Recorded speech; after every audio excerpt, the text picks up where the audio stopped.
Folks, if you wouldn't mind taking a seat, we're going to get started here in a couple of minutes. We are live streaming this, so we want to try to start that promptly at 11 if we can. Thank you.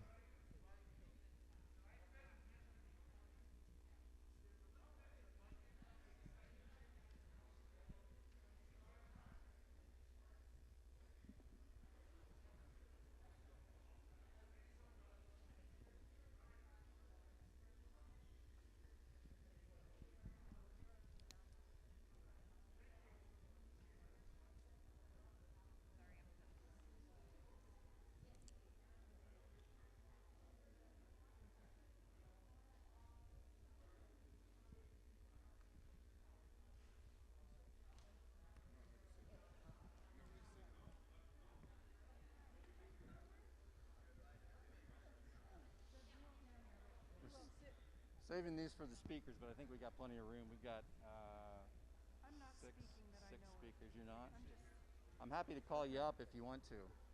You sure? Look, Tim, let's let's relax, Tim. Yeah. I'm going to actually grab one of these. Yeah, what's the agendas? Oh, they're up there. I got it.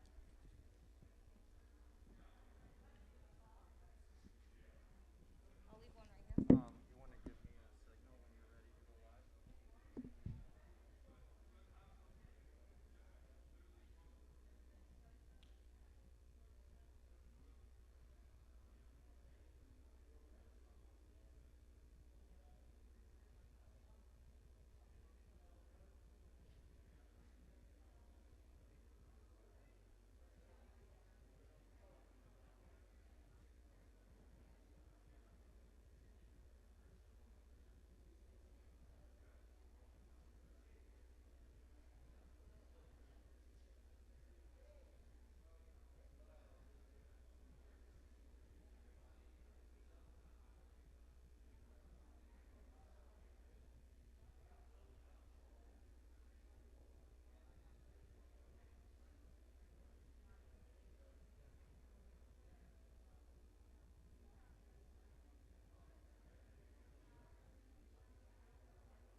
Good morning, everybody.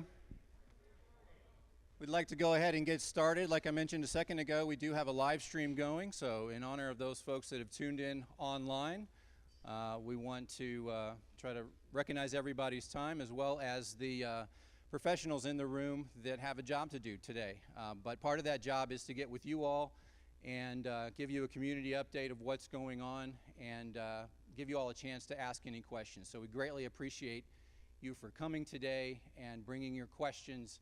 I do want to request that we keep the questions directly related to the fire and regards to the evacuation. So thank you for coming. Obviously, the nature of today's meeting is to discuss the North Complex fire. That is a complex of multiple fires, 20 plus fires that started as a result of a lightning storm that came through on August 17th. Many of those were much smaller fires and contained, being monitored, but of course we have some large fires in there, the sheep fire obviously being the one that you all are most concerned about. So we're going to get into that. We also have some details on the table outside today's updates for the Claremont Bear Fire and some of our other fires that we're handling as a part of that complex. So we encourage you to look at all of what's going on in the area to get an understanding of all of the work that this team is trying to do. So thank you for coming. Across the state, we have about 265 fires total in California. So this is not just the only complex going on. The August complex is to our west and a whole slew of fires to the south of us. Not to mention fires going on in other states across the western United States right now, as well as Oklahoma and Texas. So just a tremendous amount of work going on right now with regards to wildfires. Give you a quick briefing. The North Complex as a whole, tying all of those fires in that we have all together, is approximately 17,781 acres. So if you looked at your sheet, you saw this morning our current acreage for the sheep fire is about 11,000 acres, so it's the biggest one out of the complex. The fires of the North Complex are currently being managed by the California Incident Management Team 1. What a Type 1 team is it's a large cadre of trained professionals that are managed by an administrative staff. You obviously are aware of the firefighters that are out there on the ground. That is the on-the-boots personnel that is managing and working to defend the fire from structures as well as attack the fire when we have an opportunity to get in there and really push it back and contain it. But there's a lot of overhead that goes into managing those resources, ordering those resources, making sure we have the right people in the right place. Public information is a part of this. Financial sections, logistics, any number of things that go into the management of a large and complicated incident such as this. So the Type 1 team is the cream of the crop. They are the top level, most highly trained team to do this. So they took over the fire a couple of days ago. We're also now working in unified command on the sheep fire with CAL FIRE. So we're going to get into all of that. My name is Tim Phelps. I work with the information team with the North Complex Incident Management team. What I'm going to do is first set a couple of ground rules for the meeting this morning, then introduce our speakers, go through the cadre as a list, and then bring them up one at a time. We're going to hold questions for this briefing until after. We're going to give all of our speakers a chance to talk first, so please think about questions maybe for each speaker. They cover different subject areas, from the operations of the fire to evacuations to Red Cross and others. So keep those questions, get those questions in mind, and again I want to request that we keep the questions related to this incident. So with that, our list of speakers this morning will include, at the end we'll hear from our incident commander with the team, Jerry McGowan. He's the incident commander of the California Incident Management Team. We're going to get some opening comments from Deb Bumpus, who's the forest supervisor here at the Lassen National Forest. Chris Carlton, who's the forest supervisor with the Plumas National Forest, also the agency admin for the fire. Scott Packwood, who is the unit chief of CAL FIRE, Lassen and Modoc unit. Then we'll hear from the operations branch chief of the sheep fire. He's assigned to the team. That's Jim Tompoleski. Dean Graudin, the sheriff for Lassen County, will be here to speak, as well as Michael Wilson, who's the program manager for the Red Cross. So again, appreciate you all for coming, and we hope you get some good information here. We hope to give you some intel on what the fire is doing and expectations around that. So thank you again. And with that, I would like to bring up Deb Bumpus, Forest Supervisor for the Lassen National Forest, to open it up. Thank you.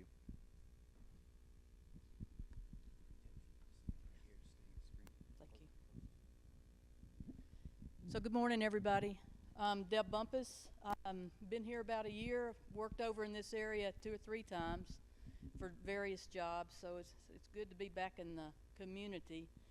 We spoke just a little bit about the impact of these storms that came up on Monday, if you remember Monday morning here.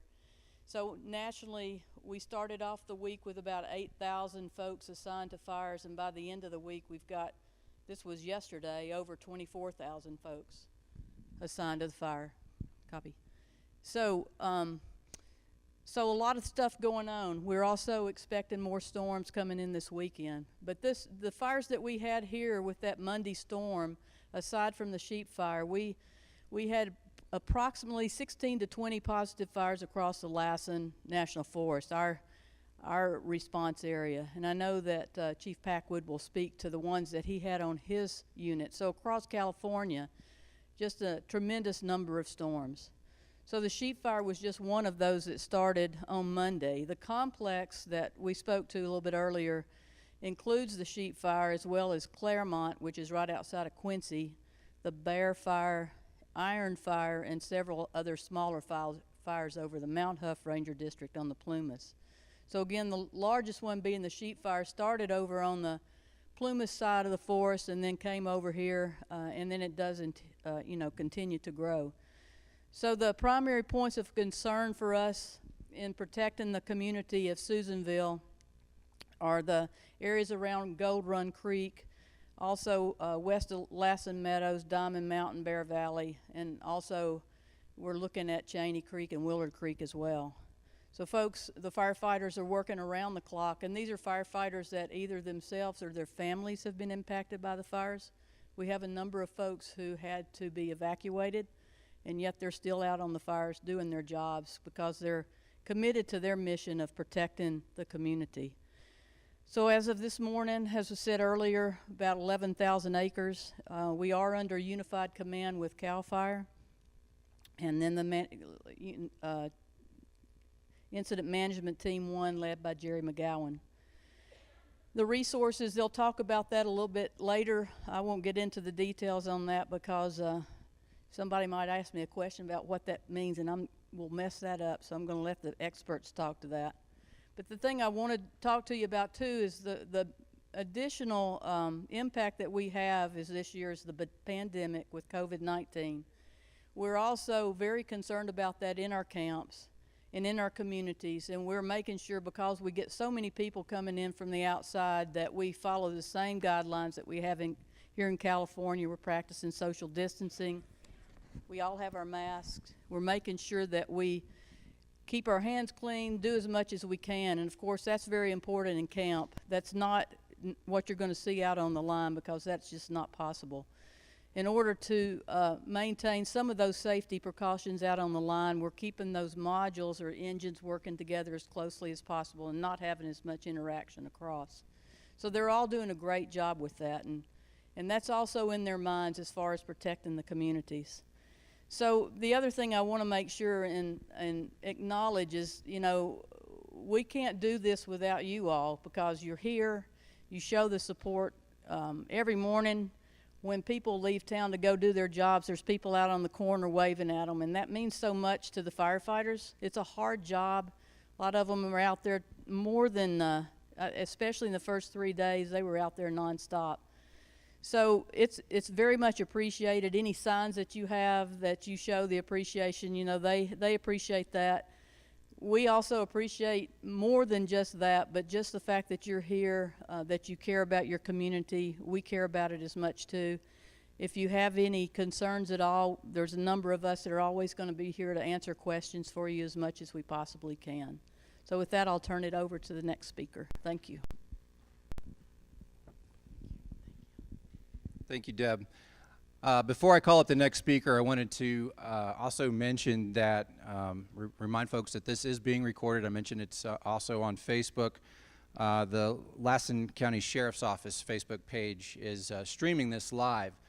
And for those viewers who are tuning in and would like to ask questions, please put your questions in the comments section under there. We aren't seeing those in live format, but we will get back to them and try to answer those questions as best as we can if they're not already addressed through this.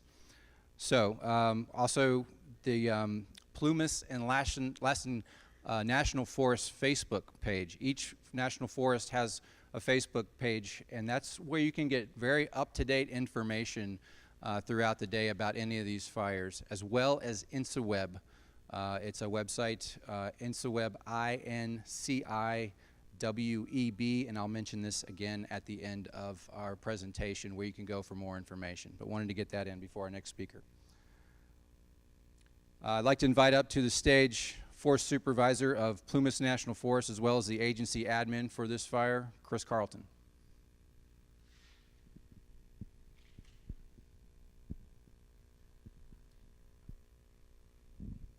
Thank you. Go ahead and take this off. We've got our social distance. For all of you that I haven't met, my name is Chris Carlton. I am the Forest Supervisor on the Plumas National Forest, and I'm the agency administrator for the North Complex. And that's my position, but I'm also a resident of Meadow Valley, which is a small community in Plumas County. And while I'm standing here talking to you, my partner is at home packing and preparing because the situation that a lot of our community members are in right now, those of us who are not could be, you know, at any time. And part of that is because she's there packing for a fire that, the bear fire, that we just don't have resources to put on, because everything we have, we're putting on around our communities, and that's what we've consistently done, and that's what we're going to continue to do. You know, from the first day that when the lightning came through and we started seeing, you know, 15, 20, 25, almost 30 fires, you know, we're getting reports of one smoke after another, and all of us who live in these areas and know that in this season where we're seeing it across the state, that this was going to be potentially a challenging and difficult season. And so as we watched everything unfold, and I know we were all just saying, can we just get some resources on it? Can we just get what we think we need to fully address it now? And while we were doing that, so were a lot of other places. And I feel very strongly that that the Forest Service and that our partners in CAL FIRE and all of our local departments are doing everything they can, and we've been very, very successful with what we have available, and our people are working long days, as all of you know, to protect and prioritize our communities, you know. And the sheep fire has I mean, this is a huge impact on this community, and I just want to highlight that we are all in this together. And I know that sounds, you know, cliche, but in this time where we've got stuff, as you heard, all across the state and all across the country, and you've heard the big numbers of all the stuff that's going on there. It really is an opportunity for us to come together and do absolutely everything we can with what we have right here in front of us, and to make the most of what we have. And I am especially grateful for the support and assistance and our partnership with CAL FIRE and the work that they have done here. You know, we've been working hand in hand with them from the day one on this incident. And so I started it out just kind of talking about as a community member, because I share all the concerns here. And I want to leave you with we are absolutely committed to working together on this. I know there's been some concern. I'm going to put down the scripted stuff. I know there's been some concern that, especially up here on the Lassen side, you know, hey, Plumas is managing this fire, and it's the North Complex, and well, it's the sheep fire that's coming up here and bumping against houses and impacting houses and evacuating communities. So where's the attention on that?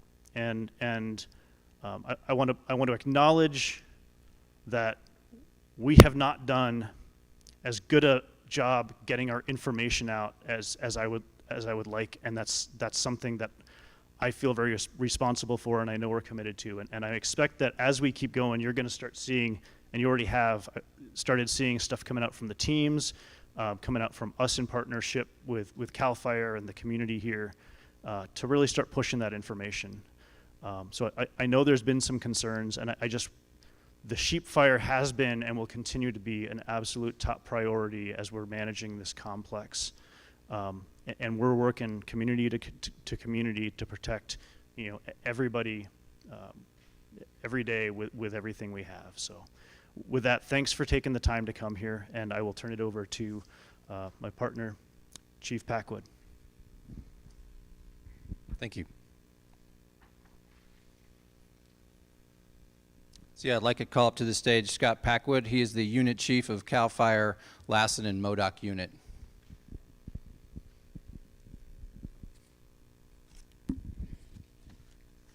Hey, good morning, Scott Packwood, Unit Chief Lassen Modoc.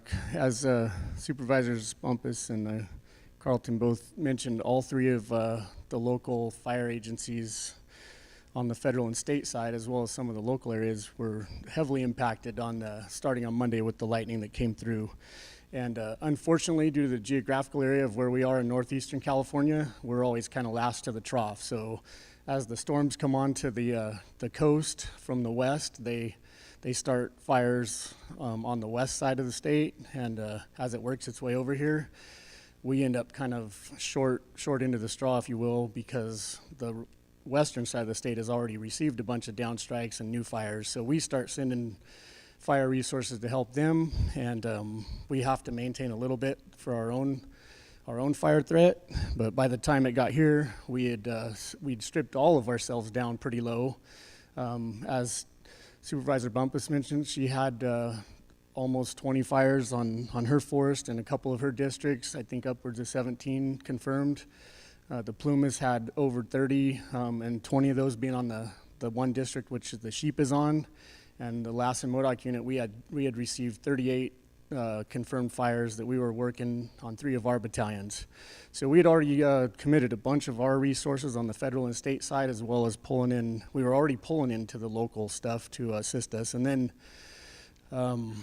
unfortunately, when we pick up a bunch of them, there's always a couple that in those situations that haven't gotten as much attention, and the sheep and the Fleming and the Willard happen to be some of those. So a couple of those that I mentioned ended up being consumed up into the sheep. We were working with the Plumas on Monday and starting to talk on Tuesday about coming over and assisting them. And I had already drawn down my unit to about 1 engine left to protect the rest of the unit, as well as my partners here. So we tapped into the local agencies, using the local districts here: Susanville City, Susan River, Milford, Janesville, all the local agency stuff. The correctional center engines are out helping us, and we didn't have a whole lot of stuff to throw at it the first couple days. We've also employed some of the local logging contractors, and they've been up there constructing line with us, as well as a myriad of private dozers and water tenders that weren't already committed. So that's kind of the picture on how the first couple days went. And now all of us together are negotiating with our agencies to get more resources. They're working on getting stuff from out of state and other entities to help us. I won't get too into the operations, but the first few days, we did have a couple helicopters here locally that we were able to utilize off the unit. They've been flying, as you can see, but Aviational response is fairly limited due to the smoke conditions. If it looks bad from the ground, it's twice as bad from the air. So when you look up and see all that smoke and inversion hanging in here, or when the fire's burning actively, that's laying over town, those aircraft can't safely fly in that. So aviational asset opportunities have been restricted by a couple things. Competing incidents, you've all seen it on the news, probably the Bay Area incidents. They're taking the aviation assets and utilizing them on some of those others where they can. And really, we've had a few opportunities that they've been able to fly, but it wasn't really on some of the critical areas because of the smoke conditions. So if you're wondering what's going on there, that's kind of why you haven't seen a whole lot of air tankers. They've been up there a few times, but just really haven't been able to get down low in the smoke and work. We have been working the 2 helicopters out of the Susanville Airport, so you'll see them occasionally transitioning across the highway or town over toward the fire area. So like Christopher mentioned, we're going into unified command. We took a little bit of time to get that done, but it wasn't that we weren't working together already. So we've already been communicating the whole time. The resources that I mentioned that we drew from in the local area have predominantly been working on the Susanville side of the Diamond Mountain motorway, Diamond Mountain Ridge line up there, if you will.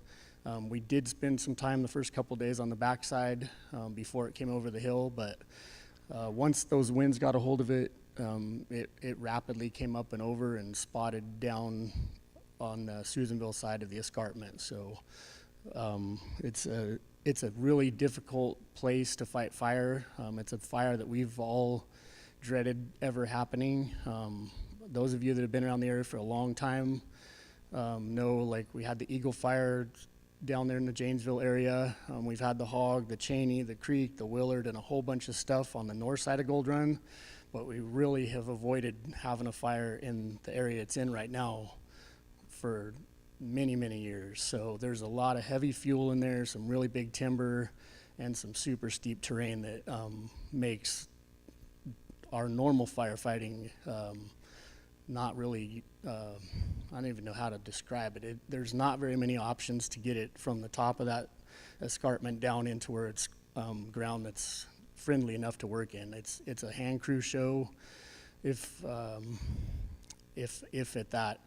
Very dangerous and steep terrain in there that we're going to have to be faced. We still don't have much of a hold on it where it comes over that ridge line. So, and we're very short on hand crews. That's one of our big challenges with all of our agencies. And those hand crews typically only come from the federal and state agencies. So they're in very high demand right now, and we only have a handful of them. So that's kind of a picture on the resource side. We'll be fine-tuning, like both Deb and Christopher mentioned, messaging and stuff to make it better and get you guys more information. There's definitely the challenges that we have working the distance and the number of fires. All those fires that I mentioned that we held small, we still have commitment to patrol and mop those up and make sure they don't come back to life. So that's all still going on as well. So that's kind of where we're at. And if you have any questions and you want to catch me afterwards, I'll be here for a few minutes and glad to talk to you. Thank you. Thank you, Scott. Okay, next I'm going to call up Branch Chief of the Sheep Fire for the current and planned actions, Jim Tompoleski. He's with the Cal Incident Management Team 1.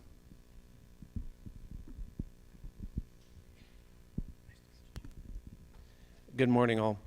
So when I rolled in here the other day after a long drive from Southern California up here, I thought, you know, I get the time to travel and think about what are the people going to think about when I show up there? A Southern California person showing up to Northern California. I've been up here before and I've been in other places in Northern California, and the reception can be mixed.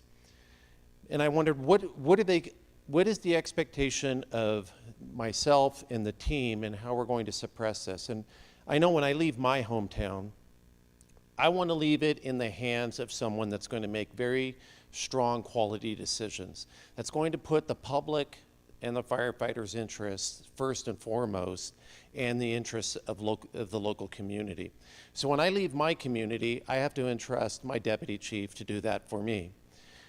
I'm asking you to entrust me to make decisions on your behalf to try to solve this problem. I'm going to talk briefly about how we're moving assets around on the fire, but the one thing that I looked at the picture of this, and I tried to adjust it in my mind through the artistic thing, and I go, well, it could be a dove. Here's the dove's head, and here are the wings flapping and things like that. But I also looked at it and said there's a why here. And the question is, why are we doing what we're doing, and how are we addressing the fire to make it easier for you to live? Because that's really, at the end of the day, when Sheriff Graudin and Chief Packwood and I make the decisions to evacuate people, we're affecting you. We're affecting your community and the way in which you do business, and that's weighs heavily on me. Just like when I leave my town, I want to make sure that the people that I left it with are making decisions that are in my interest, because my family lives there. So I'm treating that in the same regard. So I'm going to go around the fire real quick, and then I'm going to talk about the why the fire looks the way it does, and why we're doing what we're doing.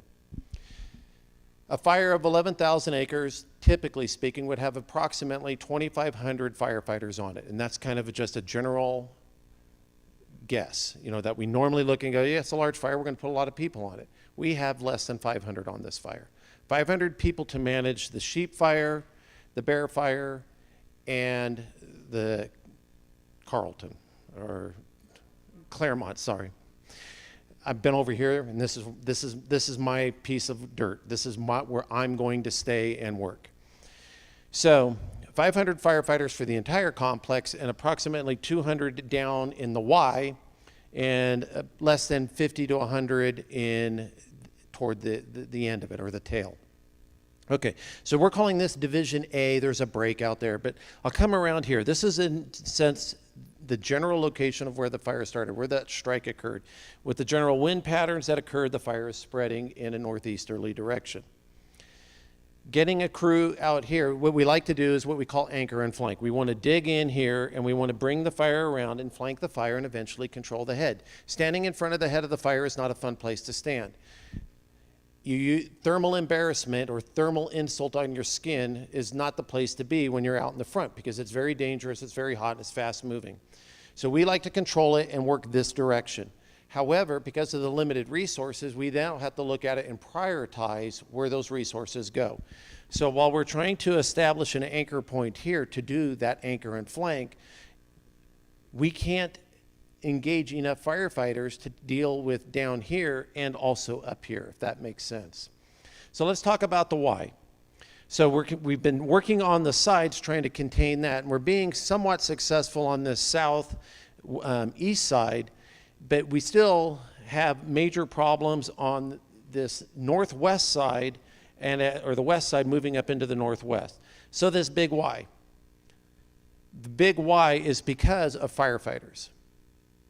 This is here because of our efforts and the community's efforts in supporting us. This is the Gold Run area over to west, I always mess up, Wingfield, sorry, and over to Baxter Creek. This is created because of the firefighters. What lies out here are homes. That is our priority. So the why. Why does it look this way is because of the priority we've placed on the values at risk, which are your homes, your businesses. We're trying to keep the fire out of there and let the fire skirt around there intentionally so we can eventually get this area secured and then devote our efforts into the anchor and flank.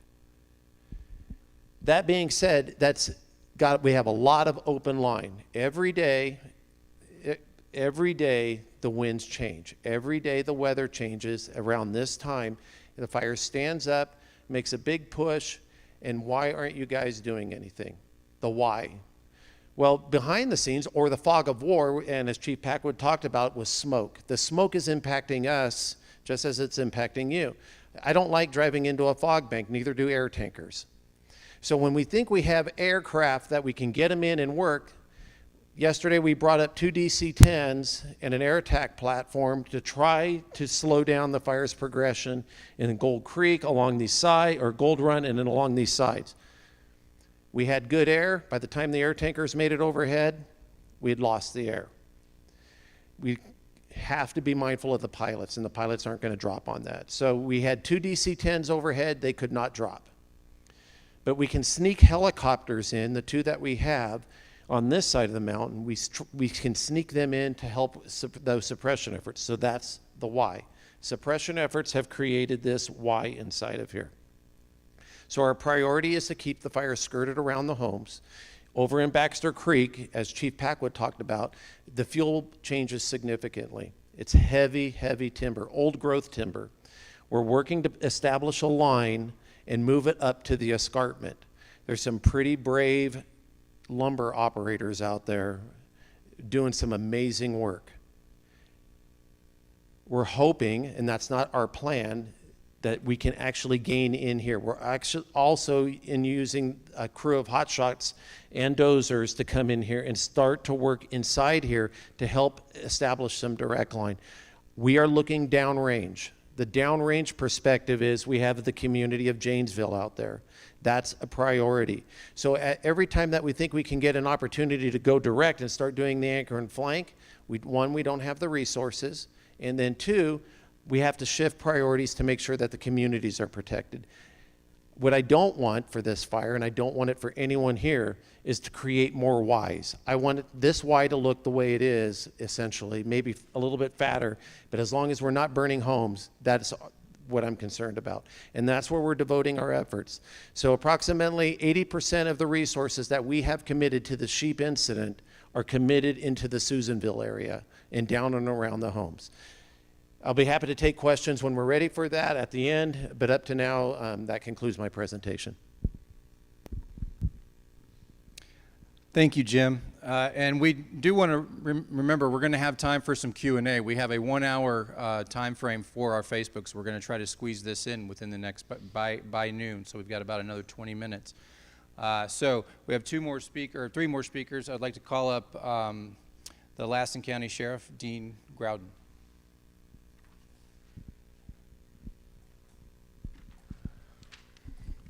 Hello, everyone.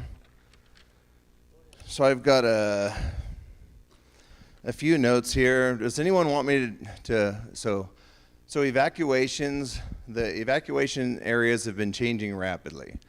And part of that is because, it's not something we take lightly, asking people to leave their homes. So instead of doing, mass evacuations, we really have been very active, in drafting smaller geographical areas than we have in some fires in the past. So that creates some confusion because they're changing as we're adding things. But in the end, it kept people in their homes longer than we could. And when we repopulate, it's going to be similar, more than likely. As soon as we can get people back safely to a certain area, we're gonna move that direction. We have limited time. Do you guys want me to describe the mandatory evacuation areas? Okay, I see some nods. So the mandatory areas, so all of Susan Hills right now, Bower Road, all of Gold Run Road, that Circle Drive area by the golf course, Richmond Road, so the south side of Richmond Road from Gold Run to DeForest, which is just east of Richmond School, and then Wingfield Road to Mountain Meadows Ranch out on Dirt Wingfield.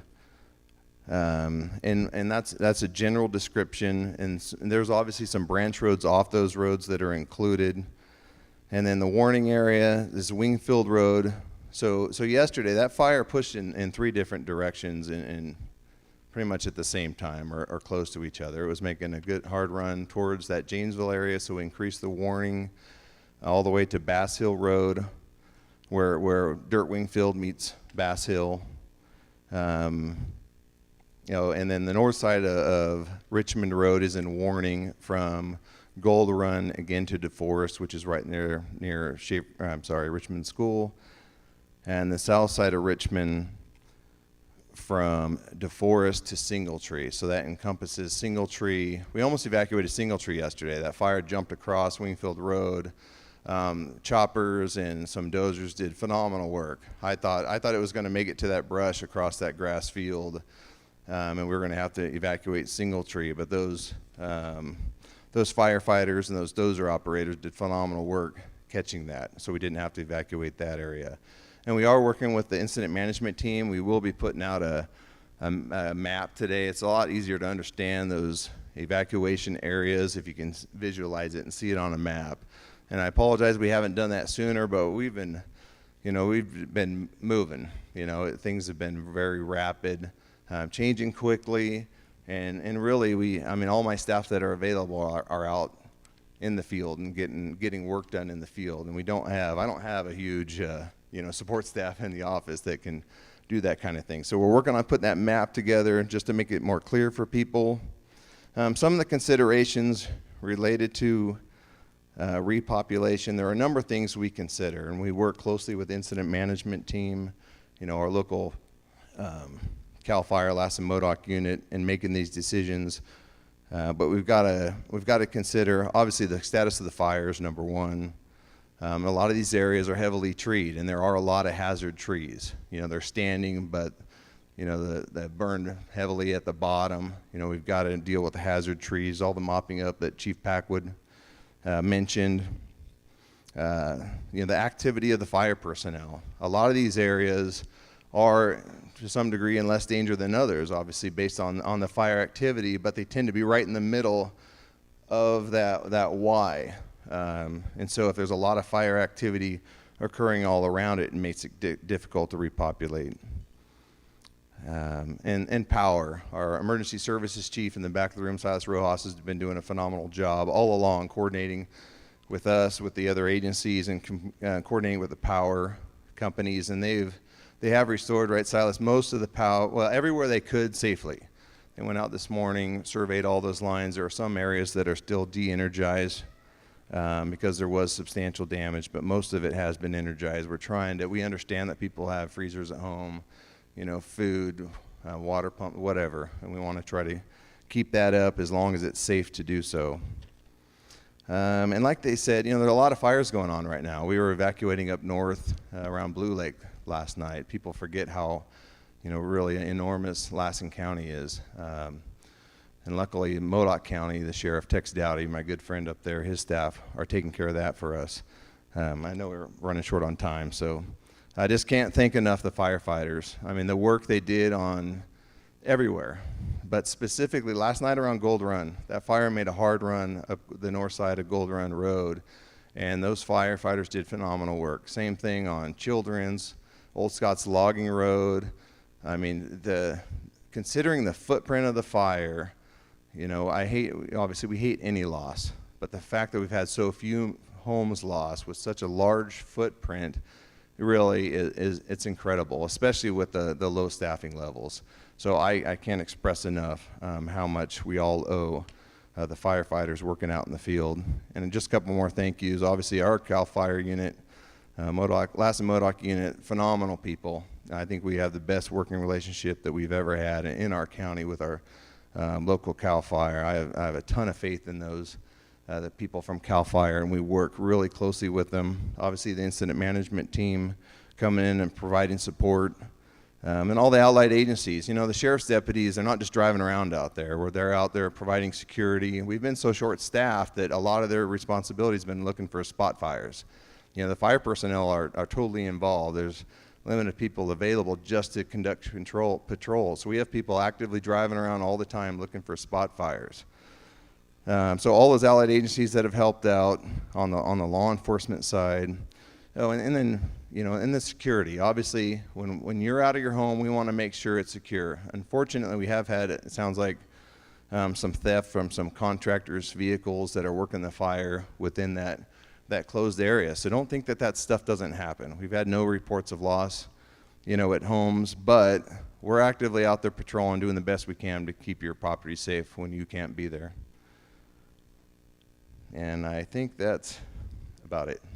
Thank you. Appreciate it, Sheriff. Thank you. Next, I'm going to call up Program Manager of the Red Cross, Michael Wilson.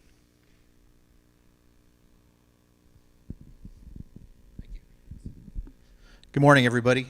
My name is Mike Wilson, a newly appointed program manager for the North State American Red Cross. I've got all of Northern California, and fortunate to work for an organization that realizes that I have some ties to this community, and although there's fires burning in all the counties I oversee, from down in Butte County north, my organization said, hey, you probably ought to stay home in Lassen County and take care of your folks and make sure that their needs are being met. So I really appreciate that. The American Red Cross is here to support the Lassen County Department of Social Services, Jenna Aguilera and her crew doing an outstanding job standing up a shelter at the Lassen Community College. She's been taking care and making sure folks have a place to stay through their dormitories. And with the COVID situation going around, the American Red Cross has kind of changed their dynamic of putting people in shelters. We don't really go into shelters anymore, and what we have is non-congregate sheltering, which means putting people in individual rooms or with families to keep them safe to prevent the spread of COVID. And the Lassen Community College, because of their dormitories, is a great fit with Jenna and her team to have a dormitory situation for evacuees to be able to stay there. We, as the American Red Cross, are supporting, again, the county as well as Plumas County and their situation with feeding for the folks who are out there, and we're keeping our money local. That's another thing we want to do, is keep our money here in Lassen County to make sure that we contract with local food vendors to provide feeding for the folks who are evacuated. Thank goodness, and I'm from Spalding, so the heart is here in Lassen County to make sure when I look around this room and see all these folks who are affected by this fire, know one thing. If you happen to recognize me, I'm your former city administrator here in Susanville. When I retired, I decided to go take an easy job with the Red Cross. I thought it would be relaxing. This fire season, though, has been a bit difficult, but thank God we're in Lassen County and we have the finest firefighters and law enforcement, both our federal, our state, and our local government partners who are all outstanding fire departments and members and doing a great job. And Dean Graudin, a great sheriff, he's out there. You know, I feel good knowing that his deputies, along with the mutual aid folks that are up here assisting, are keeping our residences that have been evacuated safe. So keep up the good work, guys. Anyway, I would be probably not doing my job if I didn't tell you, when this is all over and you think about what's going on with you and realize this is happening throughout the state, consider getting on redcross.org and signing up to be a volunteer, because it's volunteers that are assisting in setting up these shelters, setting up the feeding and trying to take care of folks, as well as doing the disaster relief afterward and making sure that anybody who loses their home gets the financial support and housing needs to be able to meet their needs and take care of their families. So that's it. Thank you, folks. Thank you. To close out our comments, I'm going to invite up Jerry McGowan, who's the incident commander with the California Incident Management Team Type 1. Also, we did get an extension on our Facebook feed, so we will go a little bit beyond noon to answer questions. We definitely want to get as many questions as we can from you all. That's important to us. But we also want to honor our professionals that are in the room that have a job to do this afternoon, so thank you. Jerry. Good morning, everyone. Good morning, everyone. Yeah, it's better I do that to the crews also. You know what, when I was coming over here, I stopped at Greenville there, and there was a briefing there, and it was at about 7 o'clock, and got with all those individuals, the firefighters and all that. Those people are from Montana. They're local. They're all across, basically, a lot of people across this nation are here. And as Jim, the branch director, was talking about the fire and all that, there are people down there anchoring in on that fire. Not a lot of them because of the priorities and all that stuff, but I got to tell you, I met them. I saw them. And they're working hard going up on both sides of this thing. And I thank them. And again, one other thing is information. And I want to set the thing straight here. We said 11,000. It's coming off the 209, but it's really, this is a little bigger from what I understand. And I look at Chief Packwood for affirmation. Is that true? So we're thinking it's 1576. So we're still working on mapping in some of the information, but it's 15,076 acres, okay? So that's a pretty large sum of acres, right? A lot of our priorities is the homes. A lot of it's the infrastructure and all that to protect that, and that's our expectation. You know, when I grabbed this mic, I didn't introduce myself. I'm Jerry McGowan. I'm the incident commander of California Incident Management Team 1. I have 56 people in information, logistics, liaison, operations, and all the realms that go into this. And we coordinate with all the people that you just talked to or heard. And that's our mission, and I work for most of those folks. So with that, the only thing I would ask, I just wanted to introduce myself, and one of the things I ask, and I would appreciate, is we should give a hand to those firefighters right now.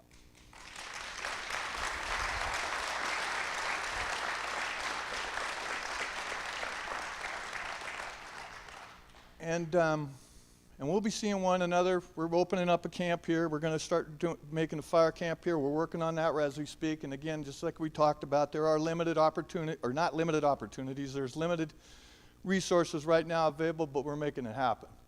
And there's going to be more and more people coming in here, more and more people being in camp and getting closer to this area here to work on the sheep fire. Again, we got the other fires, the Claremont, the Bear, the Iron, and several others and all that. And some of those communities are at risk also, so keep that in mind. So we're making it all, try to make it all happen and making it work. And we will do that. So with that, thank you.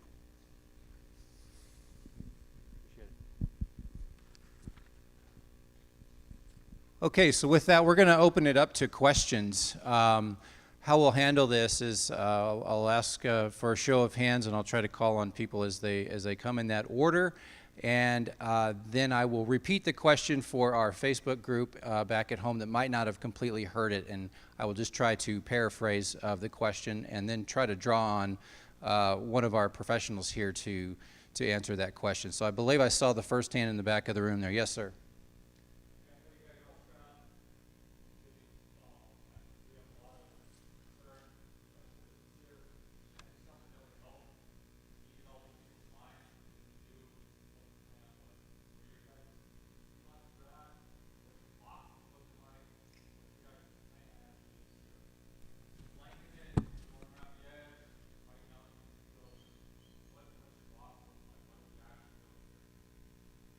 One of our ops folks, either Jim.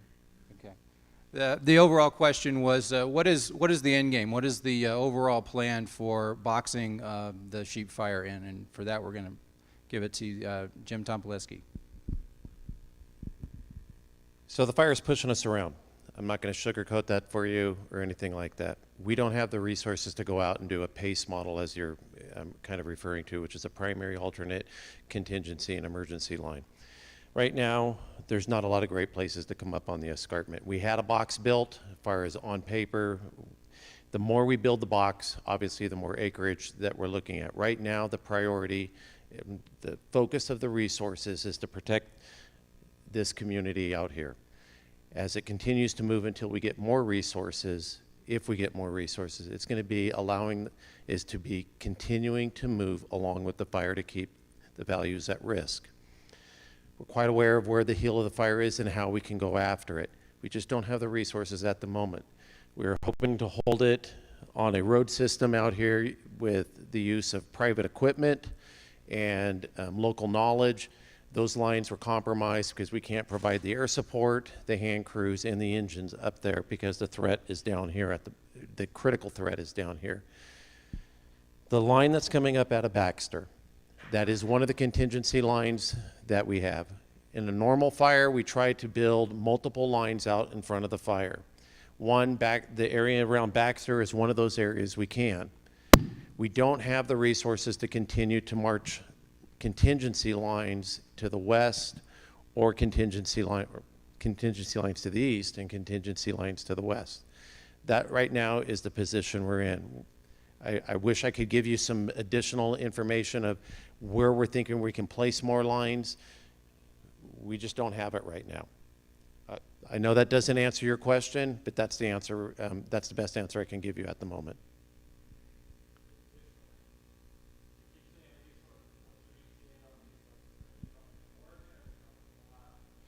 I can't. I don't know. I place the orders for resources. It goes through the system. Chief Packwood might have a better idea as to where they're coming from. I know the resources that we got yesterday were done because of Chief Packwood's relationship with the surrounding areas, but those were on loan. Nobody wants to give up their resources. We can't unstaff other fires in the state unless this moves up in priority, and everybody else has communities at risk that are threatened.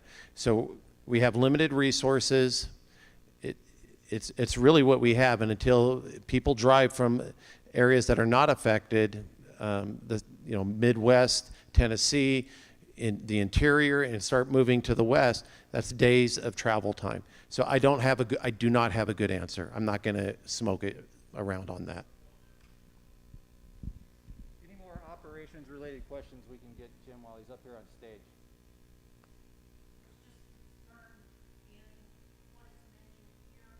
And what everybody's mentioned is we don't have any,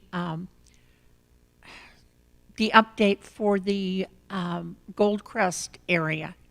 It doesn't mention, we had evacuations yesterday, but there's no evacuation warning or anything in anything today.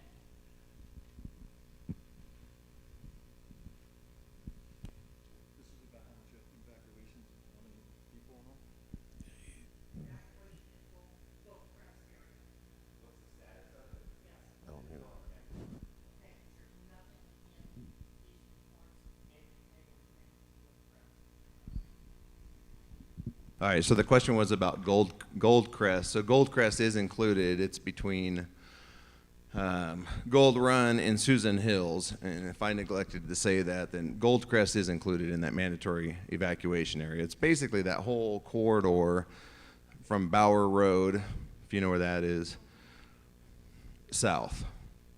That whole area, that whole pocket right there is all under mandatory still.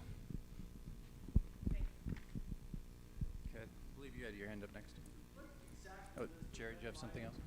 Back to that, one of the things is we're trying, as the sheriff stated there before, is that one of the things we're trying to do is we're trying to get a map so you can see that and see that area that's evacuated, and you know that area. I saw one this morning before I got here. We're still working at it before we shoot it out and all that kind of stuff. And like the sheriff said, there's a lot of, the fire's dynamic, so the evacuations are expanding or, all that kind of stuff. In some places, like in Taylorsville, it's decreasing. So we'll still try to get you that information. What exactly does the red line represent?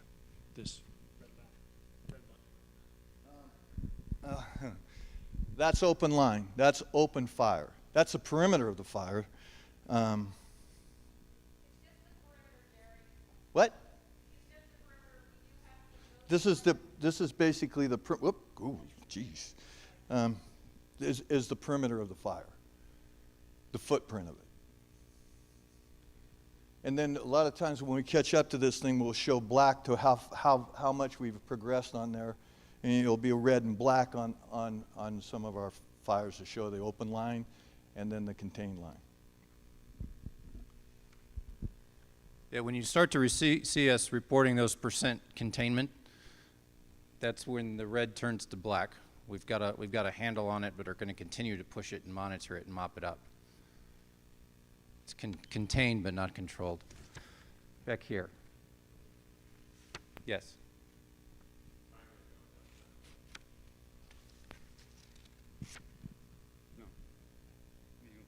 Oh, yeah, sorry, thank you. Okay, thank you, firefighters. You guys are awesome. And I've only used a chainsaw and a shovel a little bit, but I just think there's a lot of, we mentioned 2,500 people and we only have, 500? And I don't know what a ground crew is, but if you guys want help in mobilizing more volunteers to do shovels and chainsaws, I think there's a lot of people in the community who would want to help with that. Jerry, you want to handle that one? What was really the question? question is people volunteering to fight fire. Oh. Yes. I mean, there's there's probably some opportunity to help. Again, there's certain qualifications as the branch director said and all that. I mean, it's risky, right? So it takes training, qualifications, and et cetera, et cetera, et cetera. And so it's one of those things that, and sometimes a lot of years of that kind of thing. So it gets specialized, but we do hire local dozers, we do hire local fallers, and those professions that they do, and then we tag on trained firefighters to go with them to make sure that when we're doing this, that they're running safe. Does that answer the question? No, I understand. I get that, but you know what? There's a couple of things, it's just like just making sure people are safe and all that is the thing. And I get it. You can sign that liability, but that still don't mean that I don't have to worry about you. Hey, just real quick, my name's Aaron Grove. I'm the Forest Fire Chief on the Plumas National Forest. And sir, I thank you for your offer of help. And at this point in the season, we don't have the time to properly prepare the folks that are interested in taking on those type of duties. But I'll tell you what, I know Supervisor Bumpus and Supervisor Carlton would more than welcome your help in the coming training season to get those folks that are interested and willing to come and get that training and be in the ranks to come help us next fire season. So those of you who like, you can get a hold of us at the Plumas National Forest or the Lassen National Forest, and we'll help you get started. Thanks. There's also a lot of good resources online for how to become a firefighter, and it shows you what those steps are to get there and what those qualifications you need. I think I saw a question. Yes, ma'am. I'd like to tag on real quick. Oh, sure. So the offer of the assistance that you could provide, there is an opportunity for you to go do that right now without even getting involved with us directly. You can go out and provide defensible space around your house. You can go just outside where the road closures are or the evacuations area are or where you think that fire might be going. I mean, there's a good chance it could keep going east. So you can go out there and rally those people and start providing defensible space around all those properties and doing what you can to get ready before it gets there and before we have to get there. So that's where you can go.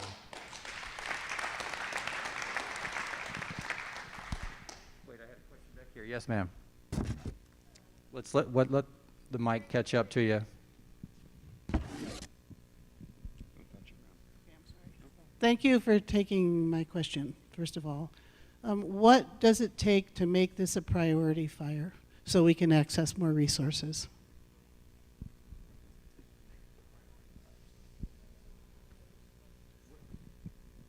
What does it take to what does it take to become a priority fire? We're here. We're there. I mean, it's kind of like, and remember, there's a lot of fires. There's a lot of fires. I mean, it's, we get a call every morning, and that call has been taken over an hour or something about people just bring people, the firefighters, and the incident commanders and stuff, bringing up to date where they're at. And I mean, through this state, there's quite a few fires, and you have to prioritize them, right? I mean, you have to prioritize resources, but we're there. We're high. We're pretty high on the list. So we will get resources, is my point. It's his job. Who do I get paid?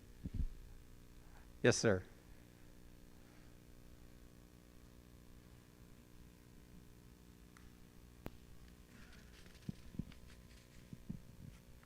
A question about 2-bit logging. Apparently they are trying to provide some equipment and some help. Is that true? What is their equipment? What responsibilities are they taking on? In what area are they working? You're talking about local lumber yards with heavy equipment? Okay. Yeah, so 2-bit logging was already working with us and the Fire Safe Council on putting in a fuel break just north of the Diamond Mountain Ridgeline, basically, on the escarpment. And they had all their entire company's worth of equipment up there, just to the north side of where the fire came over the ridgeline. We engaged them on Tuesday, I believe. They were some of the equipment that we took down to the heel of the fire down by the origin, and we've been running their Timcos. They've been cutting fire line. We've signed up their Timcos, their skidders, their dozers. Doug and his entire staff of operators have been out there busting their butts working since at least Tuesday, and even before that they were out there working building that fuel break. So they are out there, they are engaged, and they are signed up with us. We did move them down to, and Jim can probably jump in with me on the op side, but they did, can we slide that down? To the head. So a little further. So they did come around. This area in here is all Amesbury, Old Scots Logging Road, Old Archery, Wingfield. So that's the area they talked about where we worked a couple nights ago, and we fought fire in there and kept that basically captured right there. And then it basically looked like this. This was the head of the fire, and then we got outflanked on both sides when we were working in here. So those Timcos and skidders have come on around, and they're working to put line and work their way up into the escarpment. They're building a line that's about 150 feet wide right now with the Timcos and a couple of their skidders, and their other equipment is fully engaged in there. So yes, they're there. And we do have a couple other pieces of private logging equipment that are working as well. Thank you. Yes, ma'am, right here. I was just curious to know, we hear that the weather is going to be changing and maybe some more thunderstorms, rain, as much as rain is going to be greatly appreciated to help, hopefully. But what do you think that this weather pattern coming in, what could be the best scenario for the weather to be a help to this as opposed to more hindrance? Jerry, you wanted to answer that? There's no doubt about the rain, you know, to bring the rain, right? There's no doubt about that. We have an incident meteorologist on our team, working on our team and giving us updates, but the general weather report that I got out from yesterday is like Saturday, today, we may see some clouds and all that coming in, but Sunday, the monsoonal flow's coming up from the south, and we're going to see, you know, it says it has abundant moisture, and I kept on reading it, and then it's talking about dry lightning, you know. So the bottom line is I'm thinking we're expecting the lightning, and I'm not sure about the rain. That's kind of like the forecast at this point.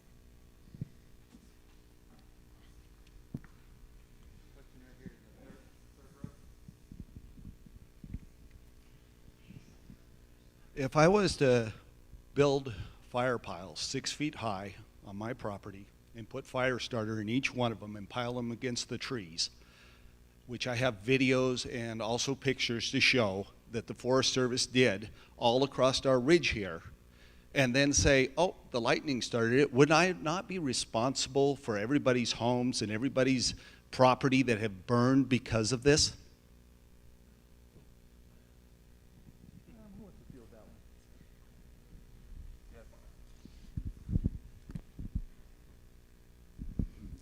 I think what you may be referring to are some timber sales that we have actively going on.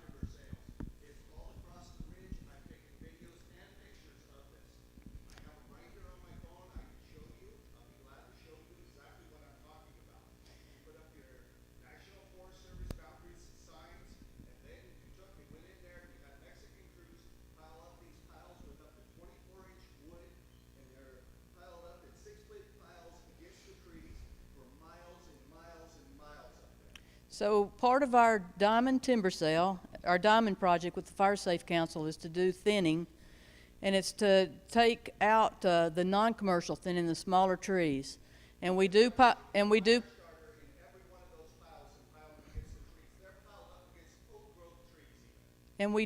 them up, and we let them dry out for a year and then go in to burn them once we get snow on top of them. Well, we didn't get much snow, so that is part of the problem. So we weren't able to burn as many as we intended to. You're right.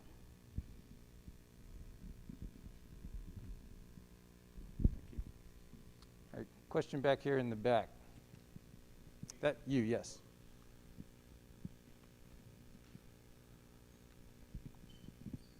Well, first of all, I want to thank you, and I'm not going to find blame in nobody today. What I want to ask is, the way this fire works through the areas and through the main part of which we're all concerned about, our housing out by the golf course in this area that we're talking about, as that moves through, what is the risk as far as the fuel that it can burn back through it and cause, you know, all the efforts that have been done? Is it for naught? Is it once it goes through, is it you know, have we kind of diminished it, or are we still got great risk, and what do we look at? Because we know this wind is constantly changing on you guys and going back over you. So, and what is the amount of fuel that's in there that we're looking at? I'm going to bring up Jim to answer that question.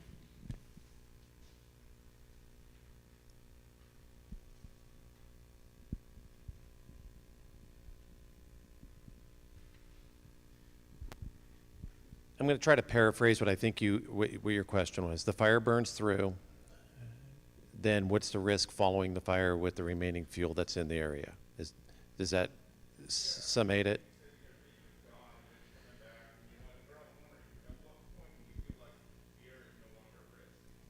Yeah. Okay, so I understand your question now. So we typically will not leave an area until we have mopped it up. And kind of the guidelines that we use to mop it up is mop up to the degree possible to prevent escape or further ignition and to keep our personnel safe. The area that you're talking about, by and large, down around Old Archery, Gold Run, it's not extreme terrain until you get further up. So we can get the firefighters in very deep to mop up that perimeter. Additionally, we also have to be mindful of the snags or the hazard trees that exist after the fire comes through. So let's operate on the presumption that the firefighters eventually leave and a fire starts, or from a lightning or wherever it may be. Will it come back through that area again? There's always a potential for reburn, but when you remove the ground fuel, where a lot of this fire has consumed, it's consumed down low. In many respects, this fire has been good, ecologically speaking, is that it's been low intensity in many areas and it's burned underneath the timber. There are the places where it's stood up and got inside the trees and we've had torching. So you do need the ground fuel below to get it up into the canopy in order for it to move horizontally and into the structures. The biggest thing, and Chief Packwood highlighted it, if your house is clean around the yard, 30 to 100 feet, the structure defense or the defensible space that you put in, that's critical.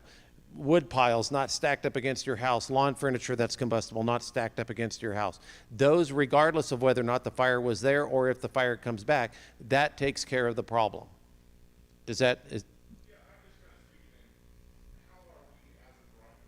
Oh, okay, current state. So once the fire moves through the area, we're following the fire front. We do what we call fire front following. We follow the fire, we do point protection, we're protecting the structures. The fire goes through, it begins to cool down. Then we take those resources, re-engage them into the area where they once were, because we don't want to lose what we've already gained. If we defended a house and we defended it successfully, we don't want to lose it because we turned our back on it.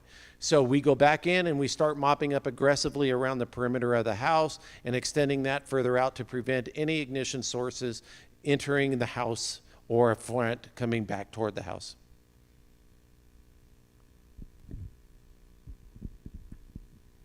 Thank you. I think we've got time for maybe 3 more questions. Yes, sir.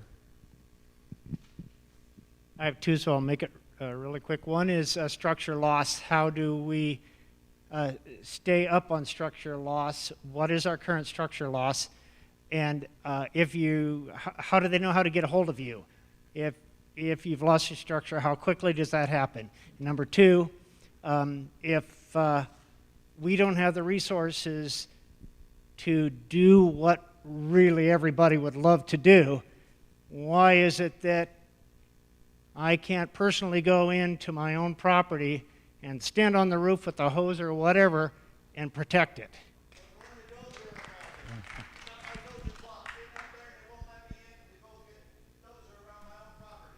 So as far as notification of the homeowners for the lost structures, we go out, survey, bring the planning department out with us just to make sure we verify who the property owner is.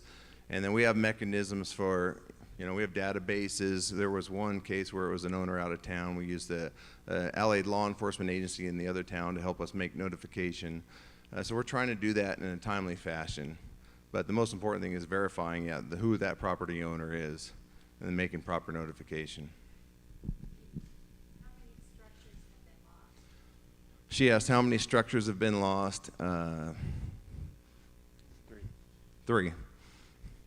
Well, we're out today working on. The hard part is, this fire moved a lot yesterday, so we're out surveying those areas right now. So right now we're aware for sure of 3. And that's 2 residences and 1 smaller structure. So structures can mean more than just a house. It could mean a barn or an outhouse or something like that. Are there any inmate fire crews working on this fire? There are 3 of them. 3 crews. All right, ma'am, you had a question over there. You had your hand up.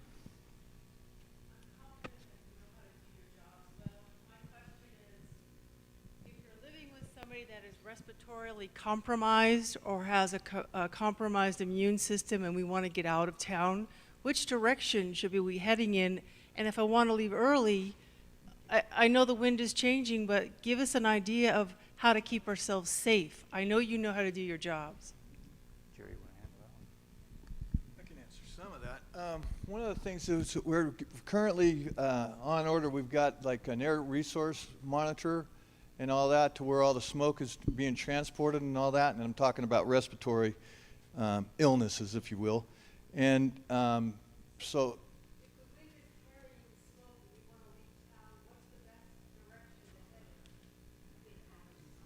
well, I would say away from the smoke, but I don't know if that's. I mean, that's a hard one to say because it changes, right? The direction of the wind changes and all that kind of stuff. But I mean, it basically is the only thing I can say is go in the opposite direction of where that wind is.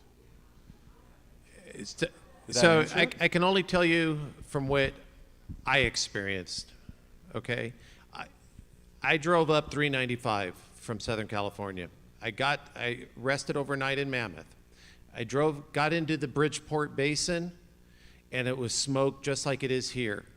So there's smoke everywhere because Northern California, Central California has significant fires, and it's going obviously west to east. How to protect yourself, how to protect people with respiratory compromise. This does help to a limited degree. It removes some of the particles besides COVID. Keep your windows closed. Use your air conditioner. Things like that are the best thing. Stay out of the smoke, and I know that this is really hard, but this is a very fire-safe community, or fire-wise community. You know, you've lived through this before. So using those good practices that you've used before help. Also, turn on your air conditioner. Go in your car, turn on the air conditioner if you don't want to run your house air conditioner. Those all help.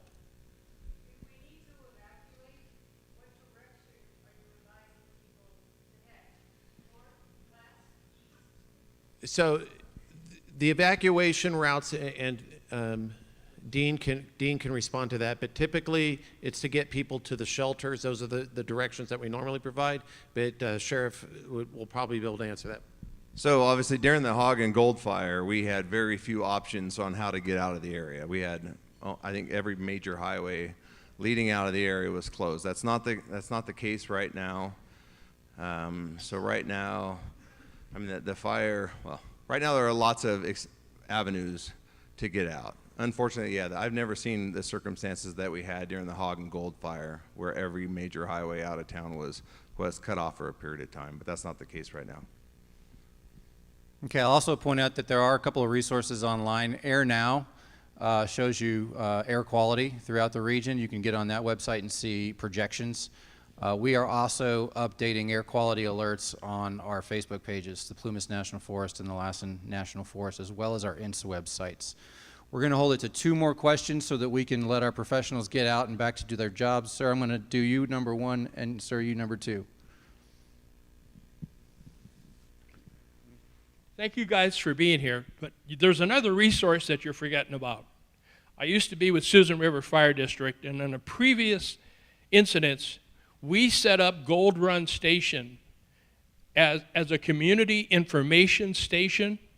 Now, that's not practical today, but if I were still involved in Susan River, I'd be shooting for us using the Johnstonville station as a community station, so people can come in and volunteer, and they'll bring water, and they'll support their local firefighters.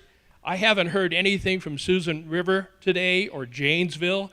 These are the folks that we have confidence in, that have always bailed us out at the last minute when we see trucks and tankers coming in from out of the area, and they don't know where they're going.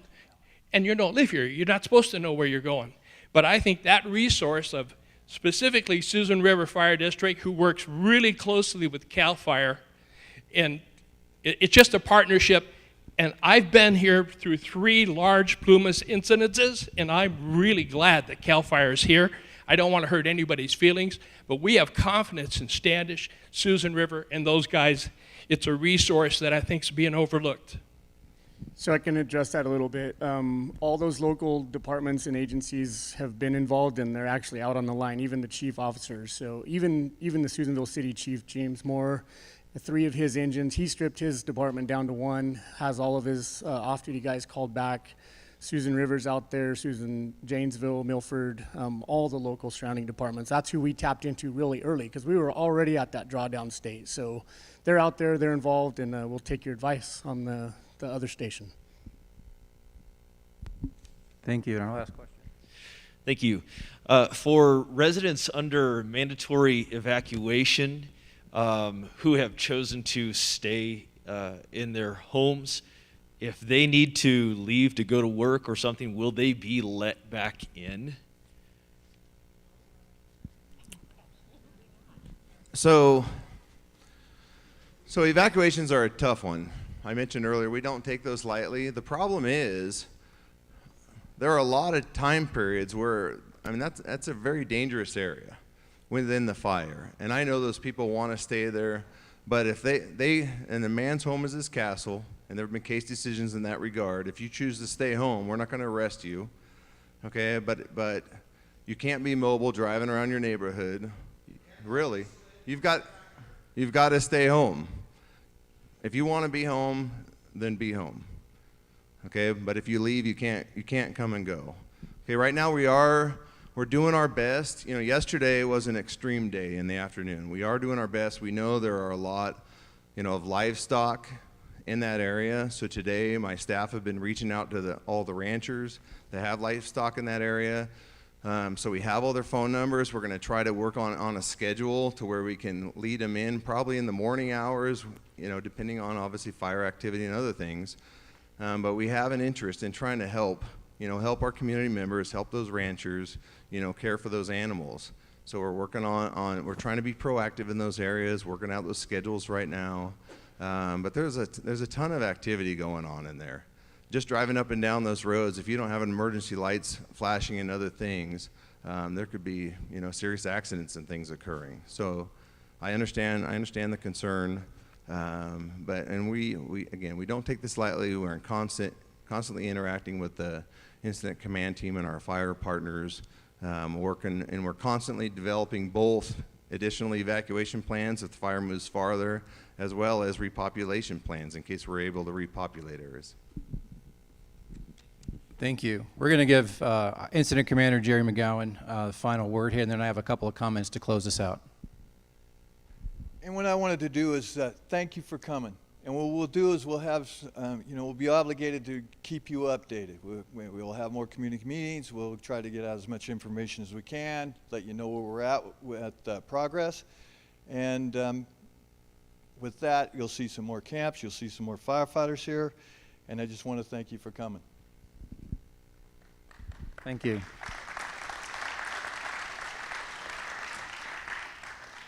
And along that line, I'd like you guys to also offer a round of applause for our speakers who came and offered that information.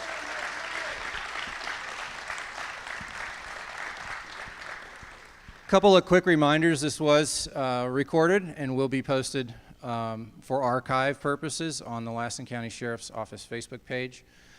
We will also carry that on the Plumas National Forest Facebook and Lassen National Forest Facebook pages as well. So great sources of information for updates related to all of the fires in the North Complex. Also some information about where you can call. We have a call center. The incident management team has a call center. That number is 530-316-4487. I'll read that one more time. By the way, this is open from 7 to 10 p.m. 530-316-4487, and we'll try to provide the up-to-date information throughout the day as we get it from all of the sources of information, whether it's fire behavior, what our ops people are doing on the ground with fighting fire, as well as any evacuation notices that we receive from the various county sheriff's offices. We also have an email account if you would like to just email a question in, and we're responding to those. That email address is 2020.northcomplexinfo@gmail.com. Again, that's 2020.northcomplexinfo@gmail.com. I'm sorry? I'm sorry. Let me say that one more time. 2020.northcomplex.info. 2 dots in there at gmail.com. So I want to thank you for all attending. We do have a map outside. Yes? Oh, it's FireNet.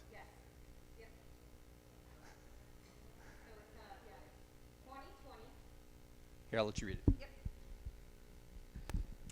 The email address is going to be 2020.northcomplex.info@firenet.gov. And the information line is 530-316-1042. Also, you can find all the information on InciWeb. That's INCIWEB. You'll search California and then North Complex. And we'll be providing information on both the Plumas and Lassen Facebook pages. Thank you. Could you read that phone number one more time, because I think it was different from the one I gave out? Yep. It's going to be 530-316-1042. Email is 2020.northcomplex, all one word, .info@firenet.gov. We also will be providing information throughout the day on activities, and we do 2 informational updates that are posted to both InciWeb and Facebook on a daily occurrence. Thank you so much. One more. Oh, one more. Thank you. I just wanted to thank Community Church of Susanville. Randy Robbins called him yesterday morning, asked him to set this up for us. Had the link up within an hour. They're just been amazing to work with, and I just thank them for making this possible today. Thank you, Lisa, and also for the local sheriff's units that have been providing all of those updates. That's our information officer, Lisa. Very good. Thank you.